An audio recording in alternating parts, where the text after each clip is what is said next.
Thank you. Good. Thank you, Ian. Thank you, Ian. Good evening, everyone. Welcome to the 10th of February meeting of full council, Rumbles Community Council. So first have apologies for absence, please. Yes, 4 apologies, Chair. I have councillors Sarah Keaton, councillors Phil Keaton, councillor Richard Jarvis, and councillor Trevor Carr. Okay, thank you.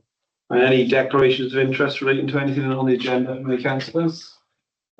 Yeah, so personal interest only in any item relating to Swansea Council as a Swansea councillor, which includes a number of the recommendations from committees, and then a personal and prejudicial interest to the closed session item on Underhill due to being a cabinet member.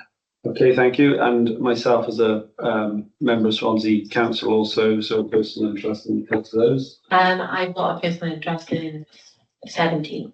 17, what, John, as an employee, thanks. Okay. As a member of the Swansea Council. Okay, thank you. Just moving over to number 3, public participation. This is where members of the public can make representations on anything related to the agenda. They do have to notify the council how many days before?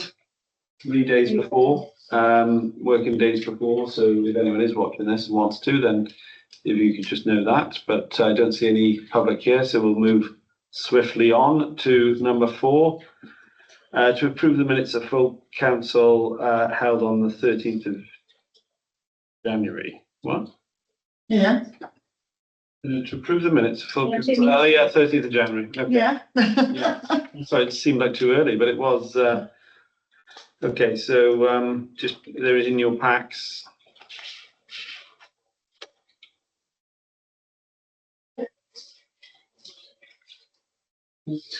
No, sorry.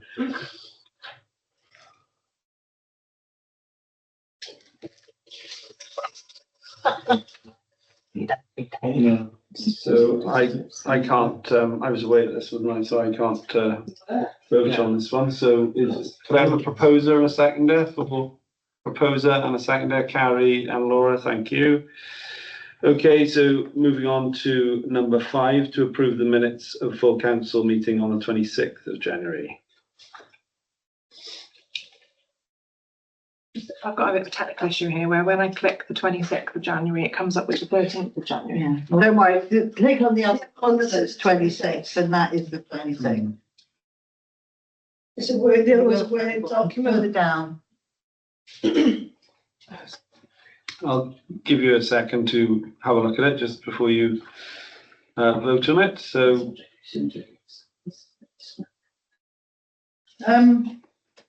Hey, is there any? Yeah, I do have one query. As far as I'm aware, the only vote that was a tie was the one regarding the approved budget. I don't remember there being a tie on voting for a precept which followed. Or were the two taken together and therefore if we voted against one, we voted against the other? I agree with what you're saying. I think it was the same. Paul's nodding, but he'll maybe want to confirm. Yes, thanks. Yeah, my recollection on the day was that it was a package which covered the budget and the precept. Okay, thanks. So it was actually one vote? Yes, yeah, that's right. Because it says a further vote was taken. Okay, which is so not the case. Yeah, okay, so we can alter that. That's correct. If that's okay, Paul, just change the word in that. That's great. I actually wrote the minutes, so I'll amend. Okay, thank you. Yep. Okay, so all those in favour of those minutes held on the 26th, thank you. Okay, so moving on to my chair's report. It's not a huge one this month, but just to say, obviously we've seen some staffing changes at Underhill Hub. So firstly, I'd like to thank Molly and Ryan, who used to work in the hub. Craig. Sorry? Craig. Sorry, Molly and Craig, who used to work in the hub, who finished. And obviously Natalie, who was the manager. Natalie has been working at the hub under the charity before MCC, and she's put in a lot of hard work over the years. And you know, rugby club obviously very happy with the amount of work she'd put in over the years as well, because that's a lot of work with the fixtures and everything. So just like to extend our thanks to the three of them for all their work and dedication. And secondly, moving on to congratulations. Can I say, is it later in the agenda? Just congratulations to Hannah, who's done a fantastic job taking over. And I have to say, she was thrown in at the deep end with not much notice to take on. And there was a home fixture on the weekend. So we are very lucky to have you, and thank you very much for stepping in. And at the last minute, that was a lot of work. So well done. And we've also had 6 large positive audits back, which we've been waiting for a long time. So we come on to those later in the agenda, but that's very positive. So that's something the council's been waiting for a while. So over to the item number 7, Chief Officer's report. Thank you. So just a short one from me. Just wanted to say thank you to all of the staff for stepping up in the last 2 weeks in what's been a bit of a challenging time. Really grateful and appreciate all the support that they provide. And then also just to say that in January, I represented the council at a conference for clerks, which was a really good opportunity to network across other town and community councils across the whole of England and Wales. Very insightful. I've come back with a few ideas and things to try and implement in our council. So it was really insightful to go and attend that. So that's it from me this time. Great, thank you. Right, moving on to item number 8, which is a financial report you've all probably got in front of you. So section A is the payments made by the RFO in January 2026 and retrospectively approved. We take these individually, yes? Yeah, okay, so if anyone's got any questions on any of the transactions, I'll give you a second. There's one from me, Paul. I'm just looking at the Swansea Council business rates bill. Obviously, we've had a review done now on the hub. And obviously, I guess that business rates will come down considerably. Do you know what happens with reimbursement of that? Yeah, we've already received it. That payment was made prior to the notification that the rates bill had come down. If you have a look at the income in section 2, it's got the Underhill rates refund of nearly 12,500. Great. So there's nothing left, and there's nothing left to pay for the rest of this year now. So it'll start again then in April. Super. I'd just like to also thank our chief officer for that, because I know there's a lot of work doing the rates appeal, and you also had to do that in a very short period of time. And what it's basically saved the council a huge amount of money, and it's probably made Underhill viable to continue 52,000 a year exactly. So that's a great win, and the people of Mumble owe you a debt. So thanks for that. So if there's no further questions on A, I'll move that to the vote. So all those in favour? Thank you, it's carried. B, budget monitoring report from the 31st 12th 2025 to be approved.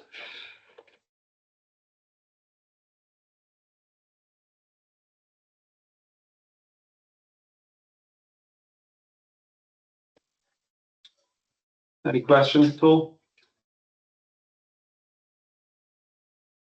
All those in favour?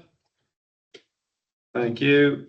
The to retrospectively approved bank transfer made between Mumbles Community Council's bank accounts for 2026. This is all internal. If anyone wants to ask Paul any questions on anything, move that to the vote. All those in favour? Thank you. To receive and approve the outcomes of the external audits undertaken by Audit Wales for the financial years 18-19, 24-25, 6 financial years. So, right. Yeah, where to start, really? If I could, Kerry, if I could ask you to just step in and just put us in the picture of why we've had 6 years audits outstanding and what was asked for. and then I'll come back. Okay, so when Audit Wales obviously audited us 2018, 2019, I believe there was a lot of questions asked by members of the public to Audit Wales concerning the whole procurement and how the skate park development was undertaken. So when Audit Wales decided they're going to conduct an in-depth review of 1 year, this subsequently means that they then hold on to your next year's audit until they've until they finish their investigation. So we actually had the questions around the skate park, which were addressed before my time in post. And then we also had questions on Underhill, which Paul and I spent an extensive amount of work doing the whole timeline on. So they've been with Audit Wales, and then they've now come back and released all the audits in one go. So we've had 2 years, the 2018, 2019, and 2019, 2020 were qualified. 21, 22 was unqualified, 22, 23 was unqualified, 23, 24 was qualified, and 24, 25 was unqualified. I think that's right. Is that right, Paul? Yeah, it's the first year is 2019-20 though, rather than 2018-19. 2019, yeah. But the order was right. Thank you. So they've released everything back to us all in one go. So we're now fully up to date, ready for year end this year to submit again and hopefully get those returned on time going forward from now on. Okay, that's great. Thank you. And qualified basically just means tick, and unqualified is still outstanding, right? No, No, the other way around. Unqualified means that everything's fine. Qualified means there's an issue. So on the qualified reports, they've detailed down the issues. On the qualified audits that we've had reports where they've been qualified, it's mainly down to procedural issues. For example, on one of the audits, we've restated a figure, which means we've put a figure in which we then had to correct in the next year, and because we've corrected that figure but not explained to them that we'd restated it, they've qualified us. And that was just a rounding error. We'd put an 8 instead of a 9 in, so they've qualified us for that basis because we didn't explain why we'd corrected our figure. So if you give them an explanation, it probably would have been an unqualified audit, which means everything's fine. So all our finances are fine. Pardon? It's weird lingo. Everything that financially is correct and as it should be and is all there. Okay. What they've qualified us on are just some small procedural issues which we can rectify going forward and ensure that they don't occur again. Okay, that's good to know. Does anyone have any questions on 6 years worth of audits? So just if anyone is watching from the public, these are all available on the Mumbles Community Council website if someone wants to look through them. Where's your hand, Becca? No. I just noticed one thing from 2019 to 20. Obviously, we had a separate document regarding Llanderrow skate park. Obviously, just council sent the first proposal of the new skate park to Llanderrow 2018. At this stage, it appears that the council only had consideration of a new skate park to be at Llanderrow, replacing the existing skate park site. That was something that I remember at the time was a debate that people wanted to see the council look at other sites. So I think going forward we obviously need to make sure that if we do any other projects that need to be justified in a certain location. Because Blackpill was an obvious other site that should have been considered along with Llanderrow, which wasn't. Something that I mentioned at the time. Does anyone else have any? Yeah, I just think it's worth saying. I know that also Sarah were here. They would just make sure that anybody who is watching this does also remember that there was then an independent review of different sites. Yes. Undertaken. Yeah, it does cover that. Yeah, so it's not that they were that work wasn't done. That the comments from the auditor were around the order in which they were done, which is the last thing. Yeah, I I'd think like to add the same with the consultation. There was extensive consultations. But again, in their view, they were not done in the order, but they were all done. Everything was done absolutely correctly, just not necessarily in the right order. Yeah, I think we've got a fantastic skate park. I think it's really well used and everyone likes it. And I believe everyone on the council voted for it. I remember when the report came back, it said Blackpill and Clondero, both great sites, but because you've already got planning on Clondero, just go with that one basically. And I think in hindsight, Blackpill should have been considered as much from the start. But anyway, that's my only comment on that one. So does anyone have any further comments on that or anything with the audits? No? Okay. So we're voting to receive and approve the outcomes of the external audits undertaken by Audit Wales for the last 6 financial years. So all those in favour? Okay, thank you.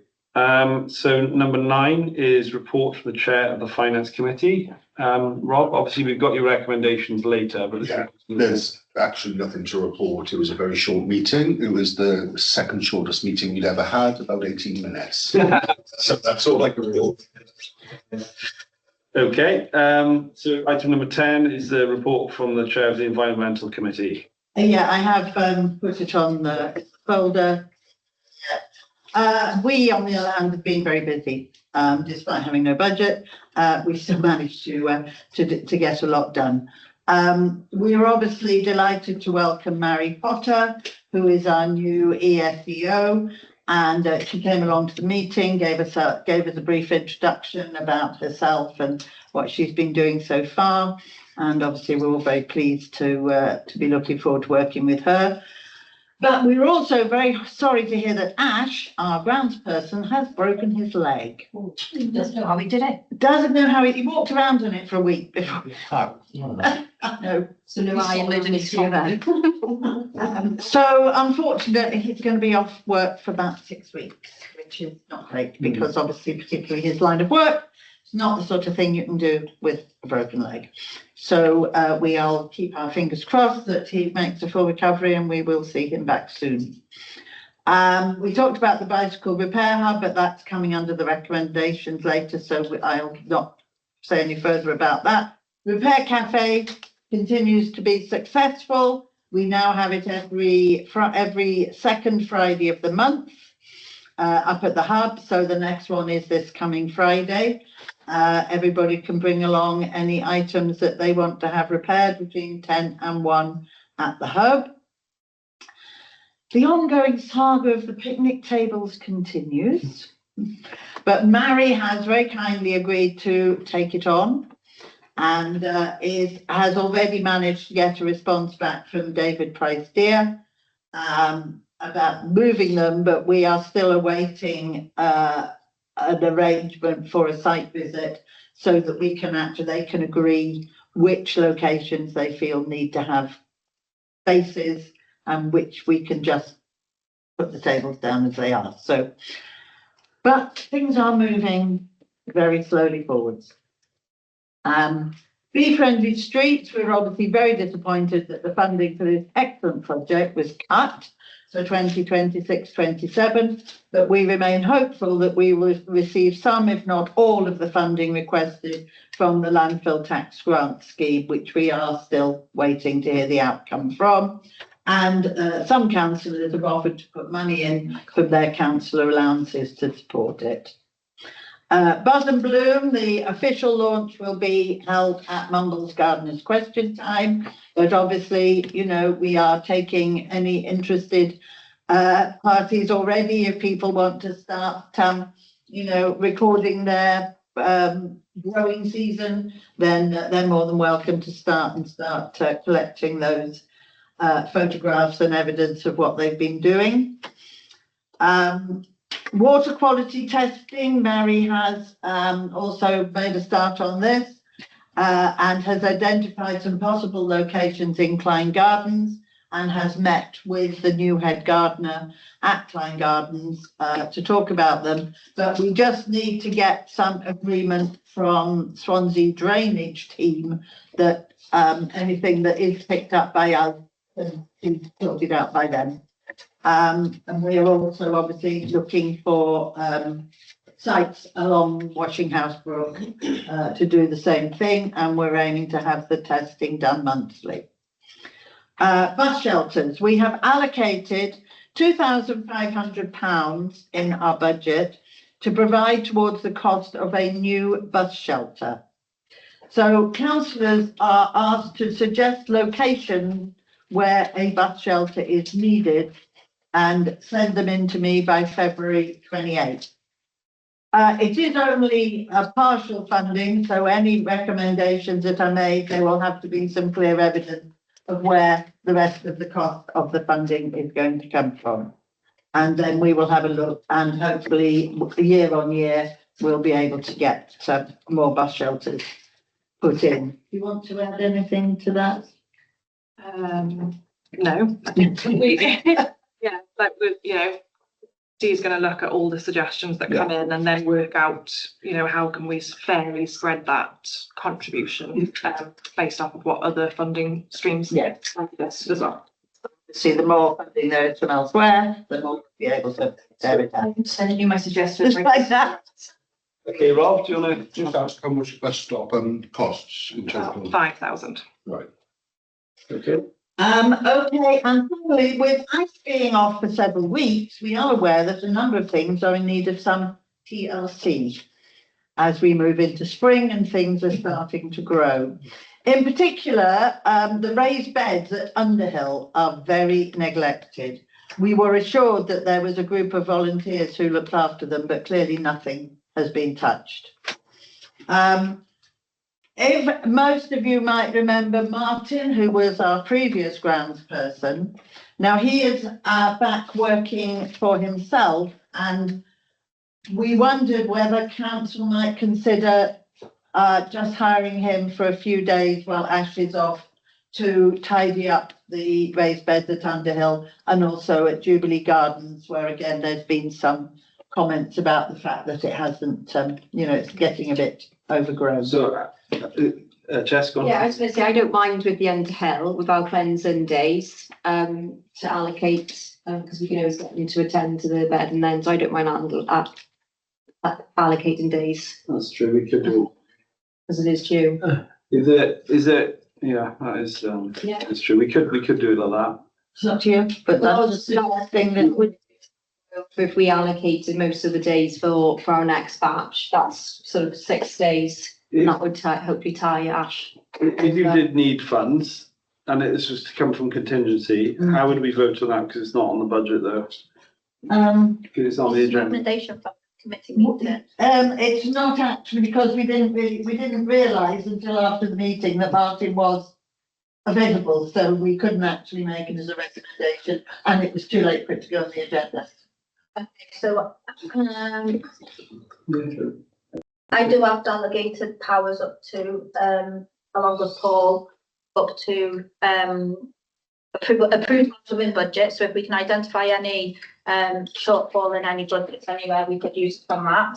Or we have delegated powers for anything of an emergency up to the value of £3,000 as well. That'll cover it if we decide to. So I suppose it's, Why don't we save the money and use our allocated days? I'm happy to give you the 6 days. Does it cover, will it cover Jubilee Gardens as well? That's coming from Rebecca's My one. days. Okay. So if Rebecca and Sarah want to come in. Our days are fully allocated. Yeah, I was gonna Well, say. actually, if you're on our specs, so are ours, but I appreciate, you know, obviously the taxpayer money and get them down to the 5 million, but.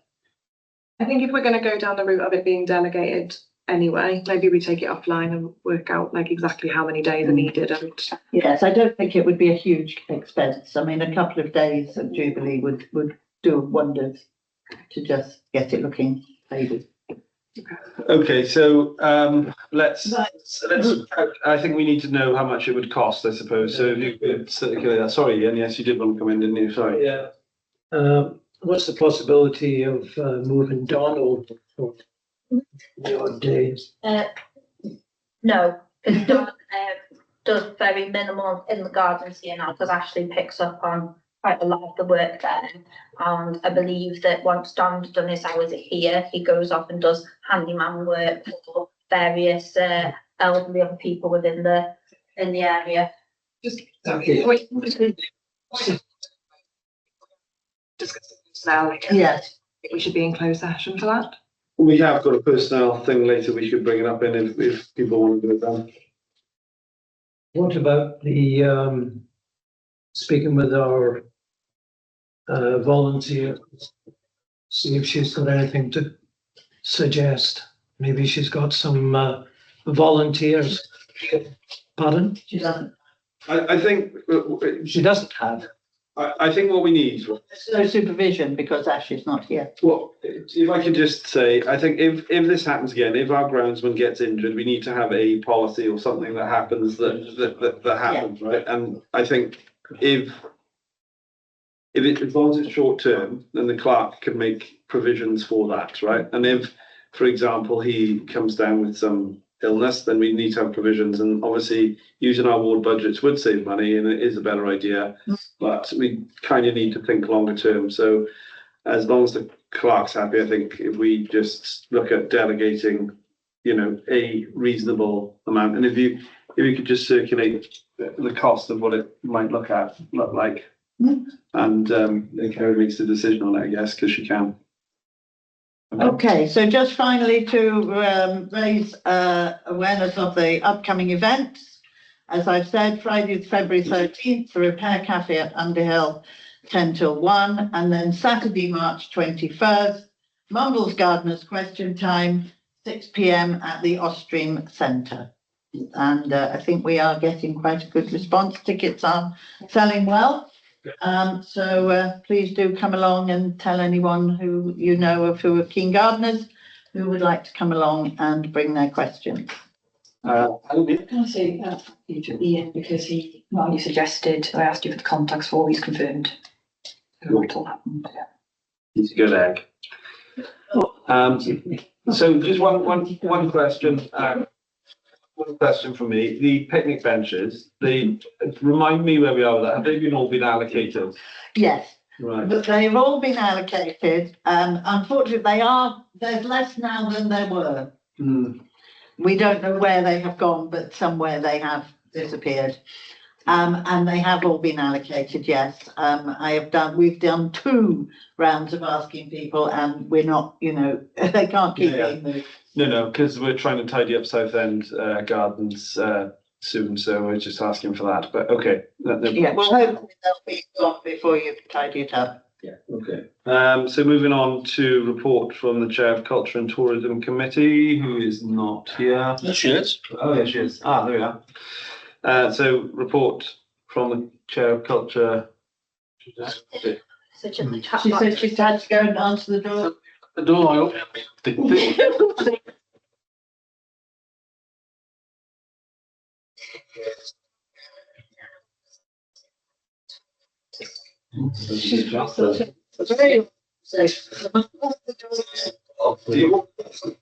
Just on a basis of report. On the basis of report, we talked about the Mumfest, we talked about the Blues Festival, St David's Day. I'm trying to think what else we talked about. Do you remember anything? Those 3 things, wasn't it? Yeah. Coming on to the recommendation. Yeah. So That's just off the top of my head. Yeah, no. Okay, thanks. Okay, moving on to item 13. Yes, you can. What's happening for St. David's? Rob, do you know what's happening for St David's Day? No, I don't. Oh, Okay. So it was a discussion that just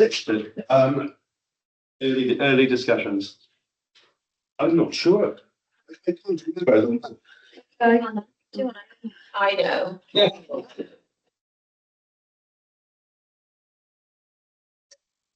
To culture in that role.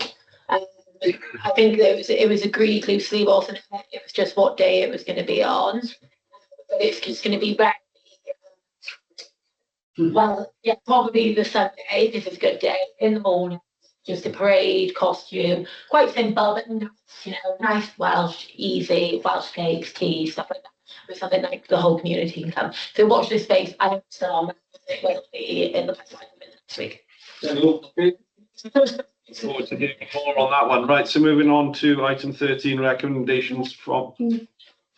Sure. The other one? No, community and social, community and social development committee, report. Things are still in hand as far as the skate park are concerned, with reference to the graffiti. I've had no update on that. Maybe the chief officer has. The other thing, of course, which is still outstanding, is the basketball court fencing and the resurfacing. I've had no updates on that. But other than that, it's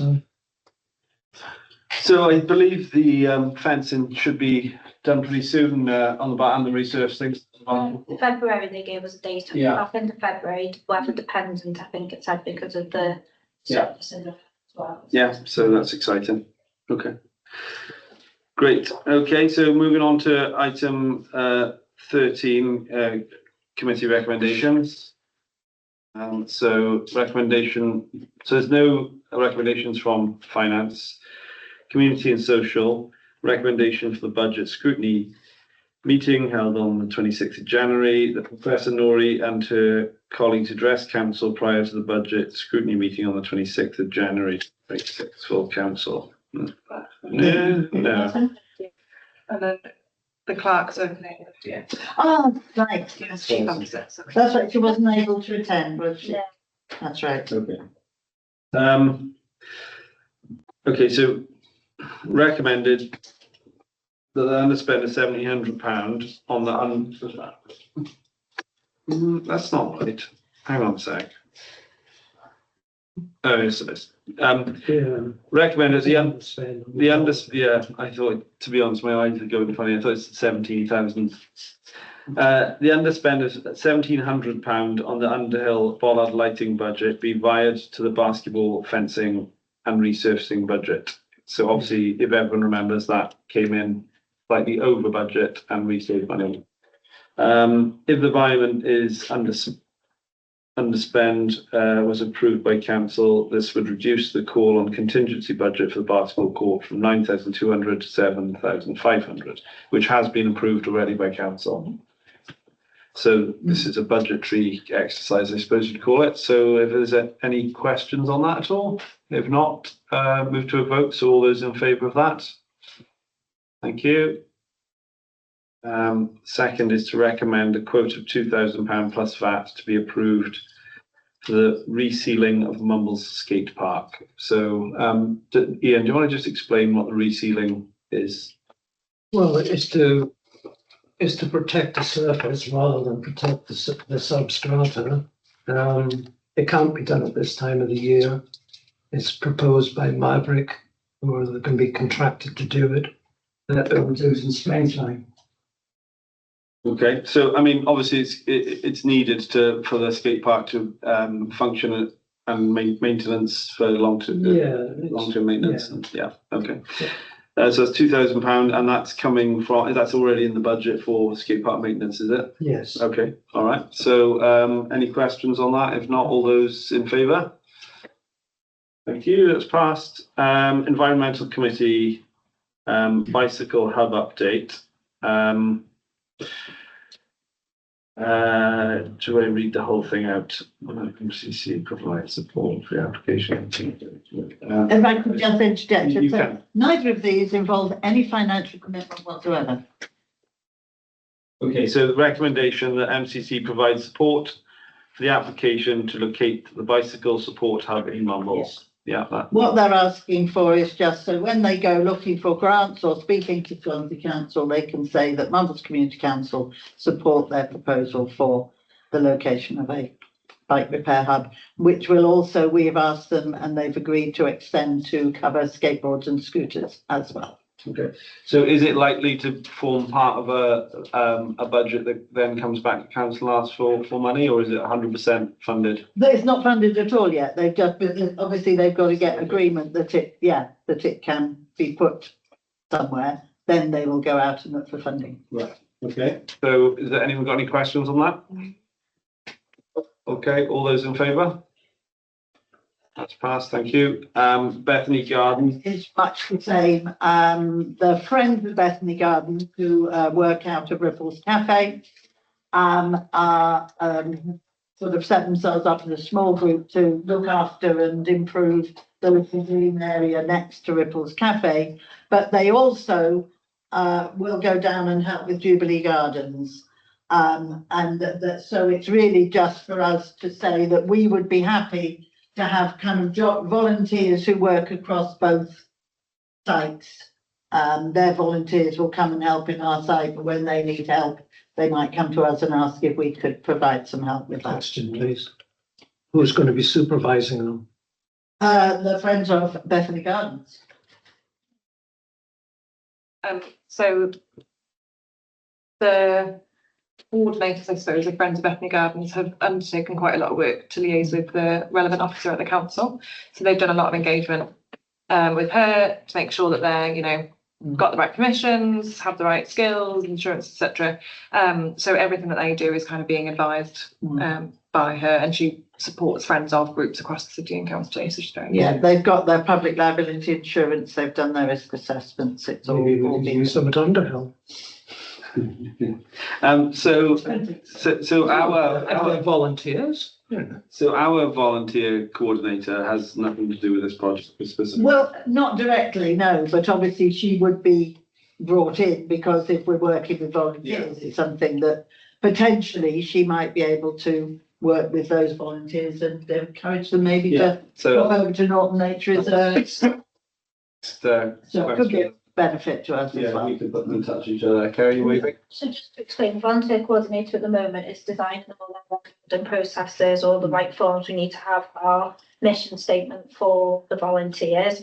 Once we've got all that in place, she will then, she's already linked in with Coffee with Friends, she's been to West Cross Warm Hub, she's going to go to the pantry, she's linking in with all of the different volunteer groups that we have, and then she's going to start engagement to get more volunteers on board for all the different projects that we do and that we need volunteers for. So just to say where she's at the moment, because it's a brand new role, it's kind of getting all the documentation in place first of all. Okay. All right, great. So all those in well, let me read the recommendation. See, support volunteers in the joint maintenance of Bethany Gardens and Jubilee Gardens. The only caveat I would add is that if we are involved, it will probably have to go through our volunteers. Oh, absolutely, yes. I mean, the first thing we would do is put Sarah in touch with Dennis and they, between them, can set that up. Yeah. I used to actually do a bit of gardening there because my parents used to eat apples and I used to be doing a bit of weeding next door. Do you have a question then? In terms of how we develop our volunteer approach, I think it's important to acknowledge that some volunteers are, transient, but, they volunteer on their terms as well as ours. And volunteers are really active in males, neighbours, people who live opposite me, they come and go. Are you around? Yeah, no, they come and go. So I just want our approach to recognise that flexibility. Yeah. Yeah. No, so that's where WhatsApp's quite handy as well, having the putting a call out there and having groups where people can't comment as well. And it'd be good, I'm sure. Okay, so all those in favour of what I just read out a minute, yeah, okay. Thanks very much. Okay, all through. Right, culture and tourism recommendations. Recommended that full council approve a competition for local children to design Christmas cards on behalf of MCC for Christmas 2026. Is there any cost associated with that? It's a competition at school, so it's just the officer time. Yeah. Okay. printing of the cards. Would people then buy them or? Yeah. I suppose the idea would be people can buy them, or the individual schools could sell them and raise some money for themselves that way. Yes, I'd have a comment on that, Dave. Go on. I thought it was the card that we're sending out. It's not our card for us to send out. No, it's not our community card. No. Well, we don't. It is. We don't know. I don't know. Sorry? Put your hand up, Ange. Oh, Suzanne. Sorry. Go Sorry. on. Yeah, Go on. no, it's from MCC, Christmas card from MCC, but with a winner being on the the front, the design of the local person who's won the competition on the front. Right. Okay, so sorry, how do you distribute this card to the whole of Mumbles? Is it Digital. right. Digital.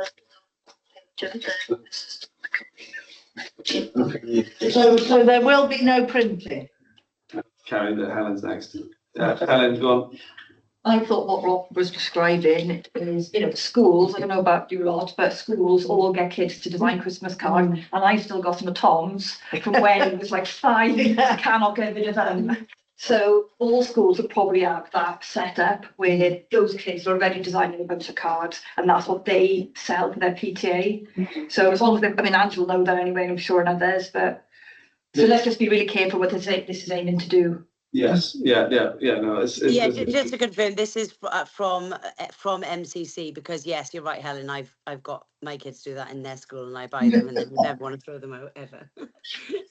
However, there is obviously a lot of people in the village who do want to buy cards, probably do want to give it to a local cause, and you don't want to just buy generic ones from so at the road closure you could do something. I think maybe I'm all in support of it, but if you could just thought through. use a bit of thought, I think we can, in my opinion, we can approve it, but in principle, but I think give it some thought the next meeting, Laura. I'm just going to ask Sniper. what the prize would be for the, is there going to be a cost associated with that, or is it just going to be like a token box shop? That's So good. You get the Christmas card. You win the competition, yeah. Yeah, I think it's another point. I think if we take those questions away to your next committee meeting and come back with a bit of info for us, because I think everyone thinks it's a good idea. It's just how it's implemented is the thing. So all those in favour that Mumbles Community Council approve a competition for local children to design a Christmas card on behalf of MCC for Christmas 2026. All those in favour, thank you. Right, so this is a big one. So Mumbles Fest 2026, the date of Mumbles Fest confirmed as being the 6th of June. Recommendation that all arrangements for Mumbles Fest are delegated to the Culture and Tourism and Communications Committee. Can I just stop a sec? Is that we're not voting on that at all? So, okay, so it's We not did it on. last year. We did it last year. Hang on one sec.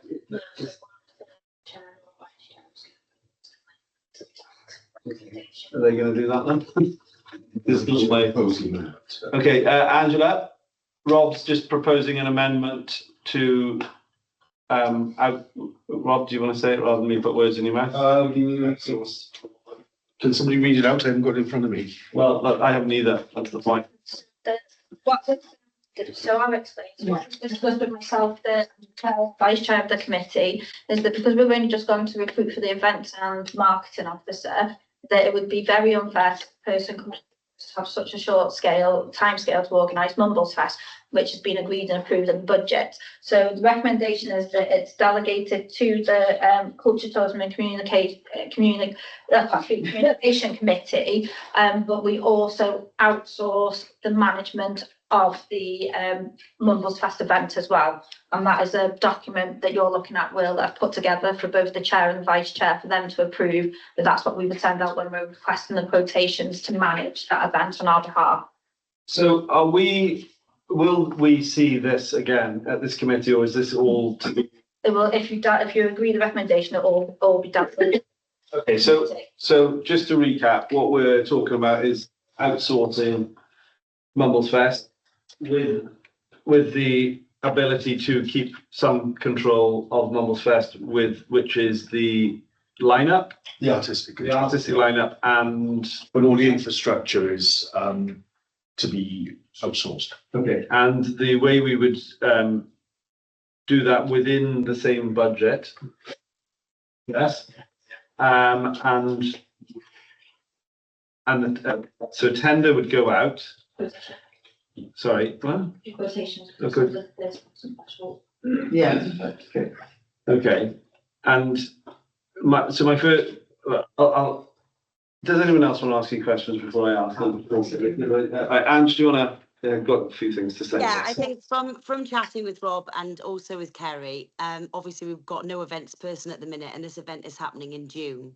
So you know, unless we all want to come in on a regular basis to arrange all the infrastructure and everything to do with Mumblesfest, we either can't see it happening or we'll need to get somebody in to run the event for us on the day. So it's proposing to you that basically you vote in favour of this if you wish for Mumblesfest to happen and for it to be outsourced within the budget that obviously has already been set up, and obviously, and this is for other people to come forward and say that they can put this event on within the budget that's agreed, and they either can or they can't do this, but we need to start the ball rolling to see if that's possible. Yeah, Rebecca? What's the rationale for it needing to be in June? Like the 6th of June seems to be the earliest we've ever had Mumblesfest. Okay, but we have also had July and even September. Is there an option? September, when we had that storm, the torrential rain that Is year. there an option to consider a later date as an alternative? If I can answer that, because the reason we've gone for June is because once you get into July, you're in the school holidays. So a lot of people are away. The schools are coming to the end of the year, if not have finished the end of the year. And so to get a school choir is impossible then once the school holidays start. So it's you know, so many people have said, oh, I'd love to have come, but I was away from July onwards. So that's the reason we've gone when we've gone for it, you know, yeah, before the term breaks up. And it doesn't clash with our Swansea events. And it doesn't have the clash with Swansea events because we had to again change it either last year or the year after before because it clashed with the air show, which would have been stupid. Helen?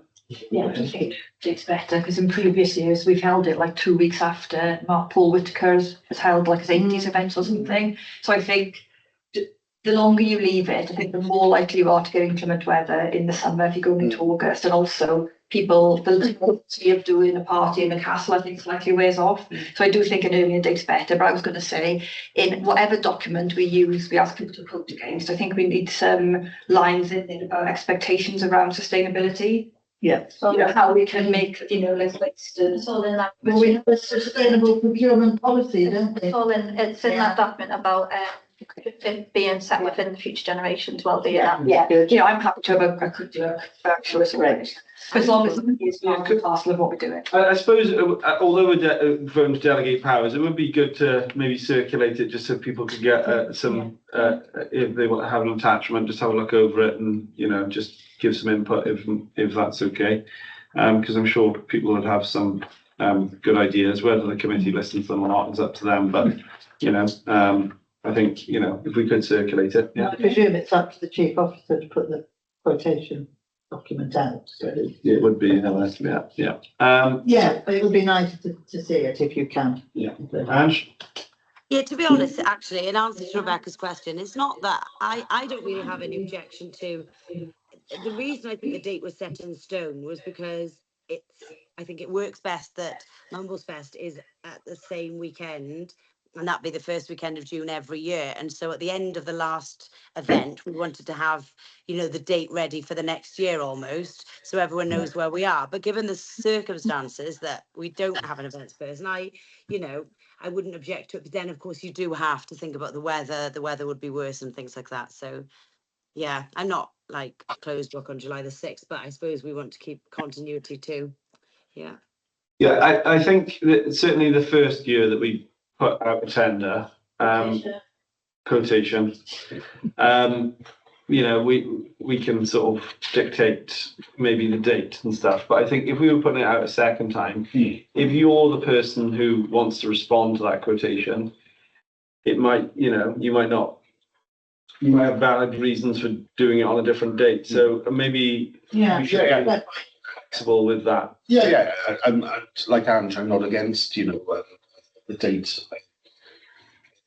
changing if need be. I mean, to reiterate what Ange said, it's nice that people know locally we have the same weekend each year, as long as it doesn't clash with things. And I think we would this year. Sorry, 1 minute, Ange. We're trying this year to see if it works because obviously we don't have an events officer at the moment, and it is a lot of work to do. Maybe we'll go back to doing it the old way once we've got somebody in post if we don't like the way it's run this year. Yeah, exactly. Rebecca? Yeah, I just think on that point about whether this is like a contingency plan because we've got a staffing issue. versus this is like trialing an approach that we might do year on year. I think if it was the latter, Yeah. for me, that radically changes our expectations of the events and marketing. Mumbles Fest have always been such a flagship part of that role. And I'm not necessarily saying that's a bad thing, but I just think that needs to be really done very intentionally. With perhaps then us being able to rethink, okay, great, that means that there is a bit more capacity to look at some of these other smaller events throughout the programme and like how those developed. So yeah, I just wanted to make that point really that that's quite a different ask. I can understand why it's being brought to us for this year's circumstances, but it's a different decision to say this is our regular approach. No, it's just a trial. Yeah, I think that's the way to look at it. Just one question for me, Carrie, before you come in. So the budget for Mumbles Fest, 34,000, is that right?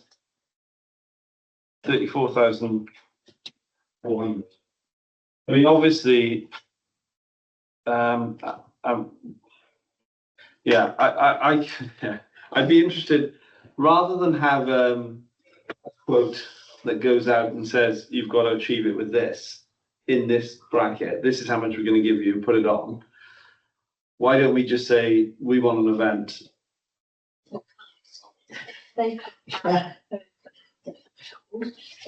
Tender territory, and then to quote a lovely saying for you, you're kicking the can further down. Getting to get the event up and running, as well. We say this is our budget, then they tailor what they can deliver to that budget expectation. They've just put a ceiling on it. You don't have to kind of set everything up. It's not 34 grand. They've got to play with anyway. So out of that is the artistic side. Could I just say, I absolutely agree with what Rebecca said, and I think it would actually be a very positive thing if we were able to actually look at a marketing and events officer who was able to actually give a far more even amount of time right across the year and right across all the events that we hold, because currently it's major issues in trying to get anything done, because it was always, oh no, we've got to do Mumbles Fest, we can't do anything else. So I think it would really help us. Yeah, I agree and understand. Any comments on that, Gary? No. Comments? I'll just say, I understand what's just been said. So maybe as a council, we'd make sure that we weren't putting on other events around the same time as Mumbles Fest, and that might help that problem as well. I think if this is a long-term solution, then we wouldn't have to have that issue, would we? Which is the point, Helen, and then we'll try to wrap it up. That's one of the things that we'd suggested in the conversations with the previous events person about helping that workload and understanding when stuff's coming up, because we're all just pitching our own ideas in all the time. We just need to understand when they're happening, when they can't happen, for that to work for the individual. Okay. Karen? I was just going to say, this was proposed by me to the chair and vice chair purely because we haven't got anybody in post at the moment. I am technically down 5 members of staff, so the government staff haven't got any capacity to take on any other work to deliver this. If it so happens that it works well, then we will evaluate, as we always do after the event's taken place, and we can bring it back to council at a later date for discussion on whether this is the role of the marketing officer is amended slightly, and this is the way we proceed forward. I remember we had a big debate when we first started Mumbles Fest about this very topic, didn't we? There we are. Right, so the recommendation is that all agreements for Mumbles Fest 2025 be delegated to the Culture and Tourism Committee. We will obviously hopefully receive the invitation quote that we can all make comment on. So we have to vote on the amended. The amended recommendation, yes. Can you read out the amended recommendation? Got it. All arrangements for Mumbles Fest 2026 be delegated to the Culture and Tourism Communication Committee, along with the sourcing of Mumbles Fest as a whole for the event management side as well. Okay, all those in favour? Thank you, that's passed. It's a bit of a mess of all my papers here.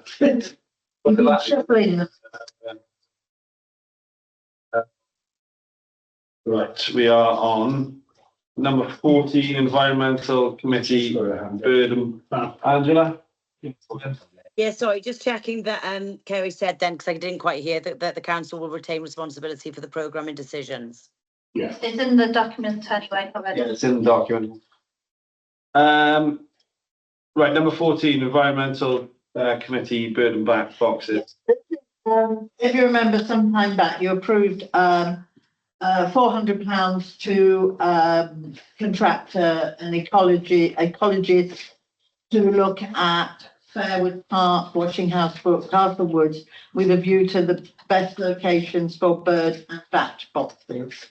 As much as anything, because obviously of Marion just being in post and Ash being off with broken leg, we have agreed that it would actually be better that we ask the ecologist to do some of the more inaccessible putting up of the bird and bat boxes as well. So we're suggesting that we've got a budget of £1,000. We're not looking at any extra money, but we're just that we can contract someone for it would be 2 people for 1 day and a further person for a half day to do the surveys and to put the bat boxes up, and that's going to come in at slightly more than £400. And the urgency is, and it's because we only got the quotes in again after the meeting had happened, but we need to get these up before the nesting season, so we need to get this work done at the end of February. Is there a, I haven't got any documents in front of me on this. Is there any vote on it? Yeah, it's just asking that you agree that we can increase the amount of money from within our existing budget for Paul to be able to contract. Okay, just before we go any further, what amount of money? Well, I'm not going to say, because this is their commercial, they're obviously putting in a contract with the cost. We can't be saying how much it's going to cost us, because other people say, oh, we can undercut that. I don't know how we get around that then, because we can't vote on something we don't have. I'm asking you that we can increase within our budget of £1,000. There is a budget in our budget line in the committee for £1,000. Okay. So we're just asking that we can use a little more of that. So you want to still operate within that £1,000? Okay.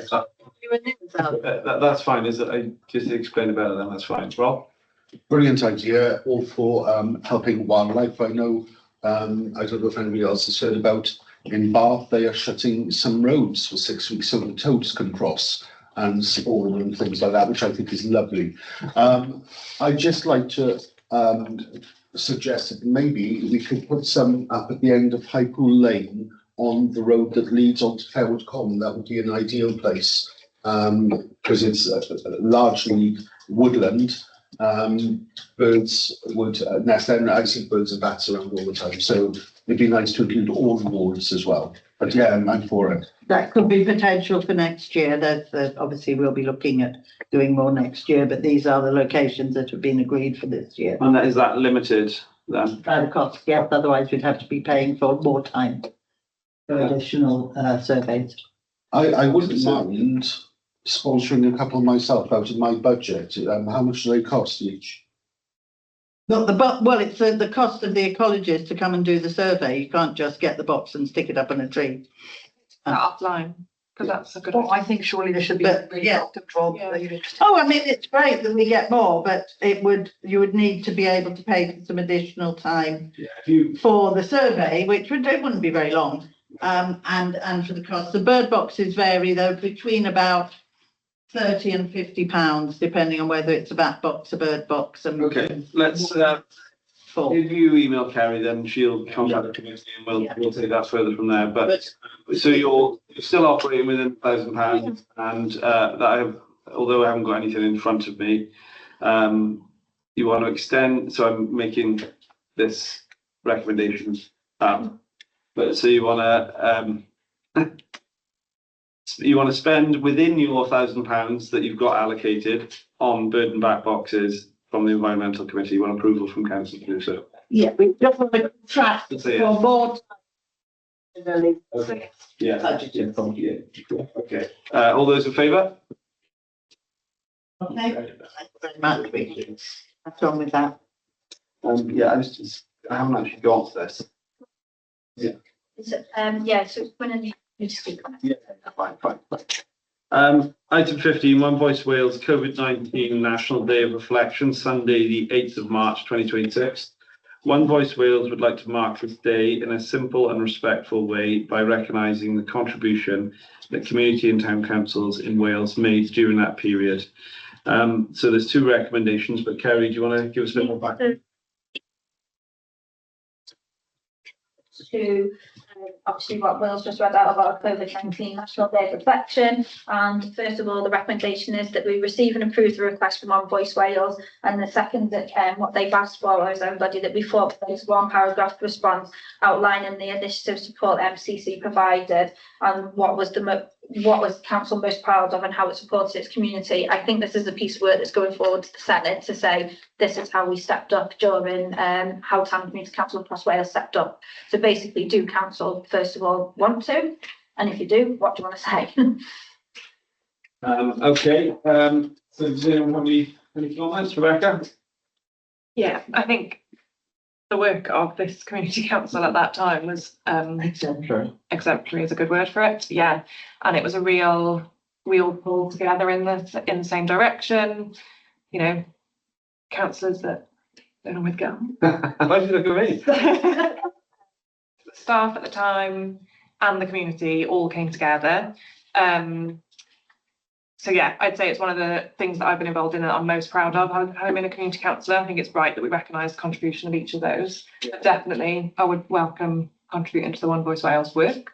In terms of summarising it in a paragraph, I'm happy to have a stab at drafting something. I'm sure we will have written stuff at the time, like the newsletter, for example. So it could be worth going back to look at some of that. So they've given an example. So their example they provided is we delivered weekly food parcels and made regular welfare calls to vulnerable residents. We're proud of the volunteer network that was formed, which helped reduce isolation and ensure people felt supported during a very difficult time.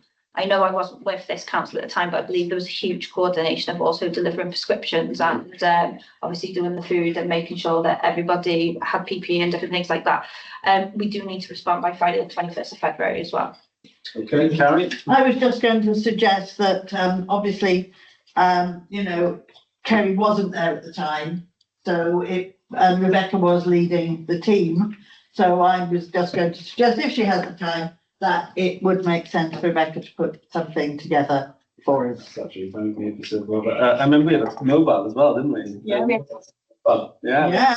We had to keep passing it to contact. In a box. Yeah.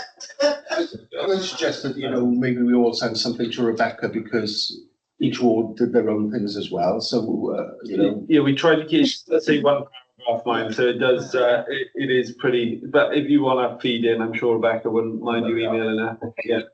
Timescales then. I think if people want to send me a sentence or two by the end of this week, I'm sure there will be things that we did so much. There will be things that I've even forgotten we did. So that I do welcome that. And then early next week, I'll get you something, Kerry. So yeah, we were the first ones to do online meetings, I think. Yeah, that's right.